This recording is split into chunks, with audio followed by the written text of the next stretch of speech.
E aí, fantasmas? Todos estamos ansiosos para ver os novos Pokémon da nona geração, certo? Por enquanto, só conhecemos os 3 iniciais, Sprigatito do tipo Grama, Fuecoco do tipo Fogo e Quaxly do tipo Água. Mas e o resto da Pokédex? É difícil prever, né? Mas não custa nada tentar. Então hoje vou falar sobre alguns possíveis novos Pokémon com inspiração portuguesa e inspiração espanhola. Afinal, ao que tudo indica, Pokémon Scarlet e Violet, toda a nona geração da franquia, serão inspiradas não apenas na Espanha, como em toda a Península Ibérica, o que inclui Portugal. Só que antes, claro, não esqueça de deixar o seu like no vídeo, se inscrever no canal, compartilhar o vídeo com os amigos e, claro, ative o sininho de notificações para não perder nada do mundo Pokémon. Muito obrigado pelo apoio nos últimos vídeos e por todo o engajamento que vocês têm dado. Eu tô muito hypado pra Gen 9 e espero cobrir toda essa geração junto com vocês, através dos meus vídeos, notícias e, claro, das ideias malucas que eu tenho para roteiro.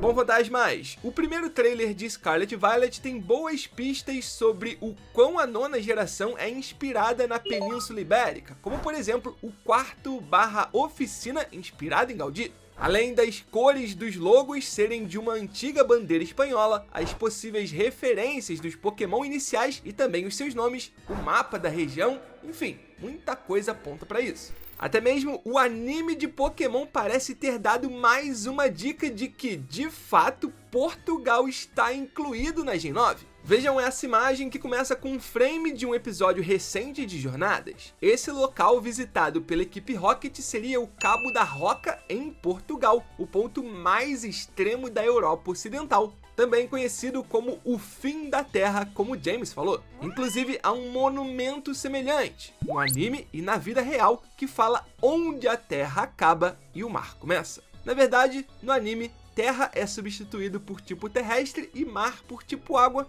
mas deu para entender, né? Essa é uma frase muito famosa do poeta português Luís de Camões. Eu nem preciso comentar o fato de que Junichi Masuda e Shigeru Mori, 2 dos homens fortes da Game Freak, responsáveis por vários jogos da série principal de Pokémon, terem visitado algumas vezes os países nos últimos anos, inclusive dando entrevistas. Essa aqui, fantasmas, é a primeira delas que eu encontrei, de dezembro de 2016, pouco depois do lançamento global dos primeiros jogos da 7ª geração, as versões Sun e Moon. Essa entrevista aqui foi dada à revista Sábado, e as páginas foram postadas no Twitter pelo Shiny Hunter Rob. Ela é bem extensa e interessante, mas para esse vídeo aqui, a parte mais relevante é o final, quando Masuda e Omori são perguntados primeiro sobre ter uma região baseada em Portugal. A isso eles respondem que, primeiro, visitam os locais, mas que sempre existe a chance. Bom, que eles visitaram Portugal tá bastante claro. Depois eles são perguntados se o Galo de Barcelos, um dos símbolos de Portugal, daria um bom Pokémon e dizem que sim, e com certeza seria um Pokémon voador. E temos também essa segunda entrevista ao site português Meus Jogos, de outubro de 2019, mais recente portanto, pouco antes do lançamento dos primeiros jogos da 8ª geração, as versões Sword and Shield. Eles novamente são perguntados sobre Pokémon inspirados em Portugal, e dessa vez Omori, achando que a pergunta era sobre jogos inspirados em Portugal, explica um pouco melhor o processo de escolha de um país ou região. Abre aspas para Omori. Estamos sempre a olhar para vários países e culturas quando pensamos no que vamos querer criar. Mais do que escolher uma parte do mundo e fazer o jogo a partir do mapa, na realidade gostamos de escolher um tema primário. Por exemplo, quando pensamos em beleza como sentimento geral para o jogo, e aquele se refere à 6ª geração, acabamos por utilizar França como inspiração para Kalos.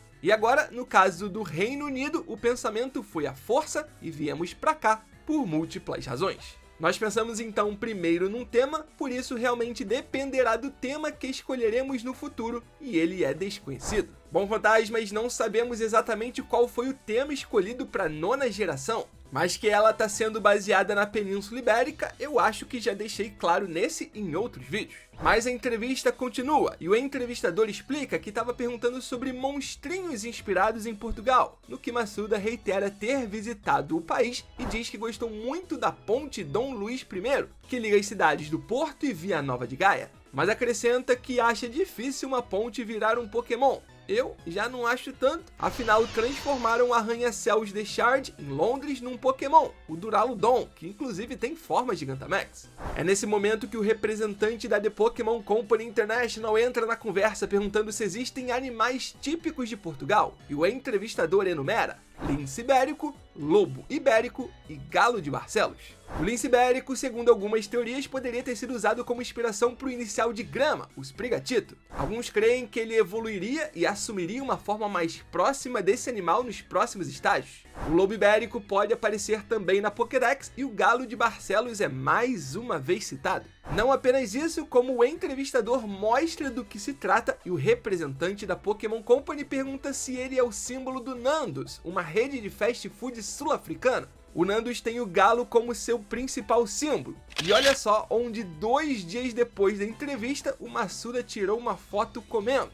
Exatamente, no Nandos. E assim muitos acreditam na possibilidade de um Pokémon inspirado no símbolo português. Mas o que é a lenda do galo de Barcelos?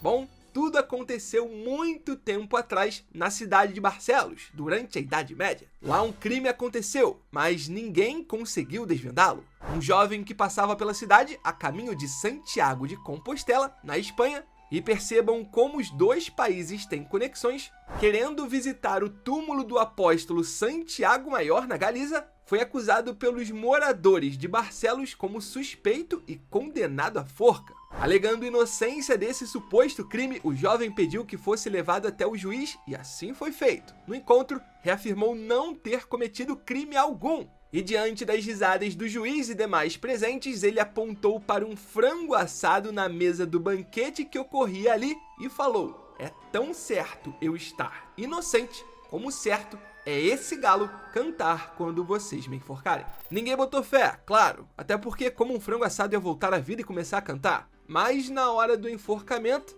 o galo se levantou e cantou. O juiz, desesperado, correu até a forca para tentar evitar a injustiça e chegou a tempo de ver o rapaz vivo sobreviver por conta de um nó mal feito na corda que o enforcaria. E assim, fantasmas, surgiu a lenda do galo de Barcelos. Então, seria possível um Pokémon inspirado nisso? Quais tipos você acha que ele teria? Me parece que voador e fada é uma combinação bastante interessante. O que vocês acham, fantasmas? Comentem embaixo. Agora vamos continuar a nossa jornada viajando para a Espanha. Quem aí assistiu o vídeo onde falei das referências do primeiro trailer de Pokémon Scarlet e Violet, que eu falei também sobre gigantes no campo de moinho. Pra quem não viu, basicamente a cena onde aparecem moinhos do primeiro trailer pode fazer tanto referência ao fato da energia eólica ser a principal na Espanha, quanto ao capítulo do clássico Don Quixote onde o protagonista vê moinhos como sendo gigantes e começa a lutar contra eles. Mas a ligação com os gigantes não para por aí. O codinome de Scarlet Violet internamente na Game Freak é Titan, ou Titã em português. E vejam só esse tweet do ato, ele fala sobre os gigantes da Catalunha. Os gigantes da Catalunha são nada mais nada menos que tradicionalíssimas estátuas da cultura popular catalã que podem representar pessoas, animais e seres mitológicos, ou serem apresentadas em procissões como a de Corpus Christi. Lembram um pouquinho os bonecos de Olinda, não sei se eu estou fazendo uma comparação justa. O início dessa tradição remonta do século XV. Em 1424, o primeiro gigante, Goliath, surgiu numa dessas procissões religiosas. Já no século XIX, isso se transformou em uma expressão da identidade local e passou a ser feriado com a organização do Festival La Merced, ou a Misericórdia. Então, um Pokémon gigante não seria de todo mal. Até porque, para uma região espanhola, por tudo que eu acabei de dizer, faria bastante sentido, né? Quem sabe com os tipos pedra, metal, talvez grama, para representar os materiais utilizados na construção dessas estátuas na vida real. E vai lembrar, fantasmas, que na mesma época que Massuda e Omori passaram em Portugal para divulgar Sun e Moon, eles também foram para a Espanha e fizeram um verdadeiro tour pelo país. Vale lembrar também que a dupla visitou escolas na Espanha, especialmente em Barcelona, e muitos acreditam que o plot de Scarlet e Violet pode ser sobre escolas rivais e os nossos personagens serem estudantes. Mas aí, fantasmas, o que vocês acham sobre essas informações? Já pensou um novo Pokémon inspirado no Galo de Barcelos? E quem sabe um Pokémon gigante? E essa história das escolas, será que é real? Me contem nos comentários o que você acredita e o que você acha bizarro. Aproveita para deixar o like no vídeo e se inscrever no canal. Conto sempre com o apoio de vocês. Muito obrigado por tudo, fantasmas! Pela força de sempre e até a próxima!